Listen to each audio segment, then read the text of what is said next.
Voilà. Merci Ben54, pleine Ducati. Tu m'as bien trouvé t'avais le flair, t'as bien trouvé la merde. Merci beaucoup.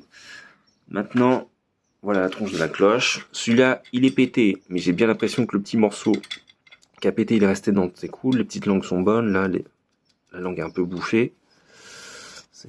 On ressort en bon état. Là aussi, langue bouffée aussi. Là, langue bouffée, mais ça tient. Le ressort qui a pété, bah, il est là. La petite langue, elle est plus là. Mais j'ai peut-être de la chance dans mon malheur. J'ai bien l'impression d'avoir tout le ressort. Donc il faut que je le présente, il faut que je le sorte, que je le présente, voir ce que ça donne. Donc j'ai la partie haute, partie basse, c'est bien la partie du milieu apparemment. Et on voit mal avec le reflet. Là j'ai la petite langue. J'ai l'impression que je l'ai en complète, j'ai toute la longueur. Donc ça c'est cool. C'est-à-dire que j'ai quasiment récupéré tous les morceaux qui ont pété. Il reste de l'animail, etc. Donc je me suis commandé un petit aimant sur AliExpress avec une tige pour aller fouiller là-dedans, en passant aussi par la crépine ou quoi, histoire de récupérer un maximum de petites limailles.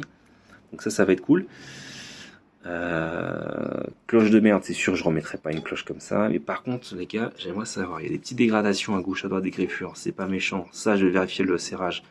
Faut que je vois si je trouve le coupe de serrage quelque part sur j'ai un manuel d'atelier de S2R 1000. Donc je vais checker, voir s'il y a la même chose ou pas. Mais bon, bref. Moi, ce qui m'inquiète beaucoup, c'est ça en fait. Là, clairement, paf, c'est enfoncé. T'as un roulement derrière qui m'a pas l'air dégradé. Ouais. On voit le joint, mais il y a un petit joint avec le joint. Est-ce que j'arrive à zoomer? Est-ce que c'est grave? Est-ce que je peux me permettre de mettre une nouvelle cloche sans l'anti-dribble cette fois? L'anti-dribble. Remonter tout ça, faire un petit tour. Et là, je me mets une huile à 2 balles. Je fais quelques bornes, quelques dizaines de bornes. Je la revidange et après, je mets une huile normale, une 15-50 comme d'hab, avec un doux filtre à huile.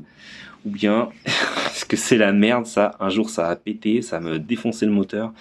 Et autant soit changer le moteur, soit changer de moto quoi.